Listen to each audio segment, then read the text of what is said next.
இறுதியா ஒரு கேள்வி, இந்த காஷ்மீருடைய வரலாறு என்ன, பிரச்சனை என்ன, அதை பத்தி எனக்கு கன்சர்ன் கிடையாது. எனக்கு ஒரு தாக்குதல் நடக்குது, இமீடியட் சொல்யூஷனா ஒரு எங்களுடைய கூட்டு மனசாட்சி திருப்தி அடையும்படி திரும்ப ஒரு தாக்குதல் பண்ணிட்டீங்கன்னா போதும் அப்படின்றதுதான் ஒரு இமீடியட் சொல்யூஷனாக ஊடகங்கள் வரையறுக்கிறாங்க. அது மட்டும் இல்லாம பொதுமக்கள் கிட்ட இருந்தும் அந்த கருத்து வரதையும் பார்க்க முடியுது. அப்படி இதை அப்ரோச் பண்ணா என்ன ஆகும்? அப்படி அப்ரோச் பண்ணா ராம்குமாரை கொண்டது மாதிரி இருக்கும்.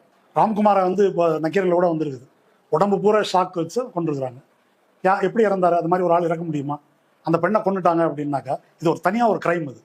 அதுக்கு யாரோ தன்னை பிடிச்சி கொண்டுடுறது எங்க மனசாட்சி திருப்தி அடைந்ததா? இது என்ன லாஜிக்?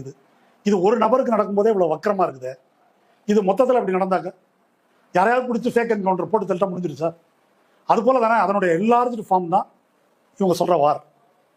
அதுல சாகரம் வந்து குற்றவாளியான்றதெல்லாம் கவலை இல்லை, நிரபராதிகள் தான் சாக போறாங்க. இருந்தாலும் எங்க மனசாட்சி அதில் திருப்தி அடையும் என்றால் ஒரு சாதி வெறியனுடைய மனநிலை அது எப்படி இருக்கும்? ஒரு குற்றம் நடந்திருக்கு அப்படின்னு சொன்னாக்க குற்றவாளி கிடைக்கலன்னா பரவாயில்ல, அந்த ஜாதிகாரம் 10 பேரை வெட்டு, அதானே.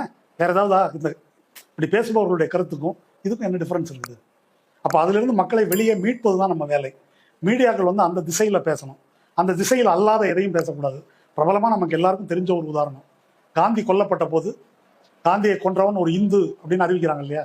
ஏன் ஏனென்றால் இது முஸ்லிம்னு ஒரு பிரச்சாரத்தை கொண்டு வந்து காந்தியை கொன்றது மட்டும் இல்லாமல் ஒரு ஆன்டி முஸ்லிம் ரைட்டை பரப்புற திட்டத்தை முறியடிப்பதற்கு. இப்போ வந்து ஜாதியை கேட்கவில்லை, மதத்தை தான் கேட்டாங்கலாம் பேசுறாங்கல்ல. ஒருவேளை கோட்ஸே ஒரு பிராமின்னு சொல்லியிருந்தா என்ன ஆயிருக்கும்?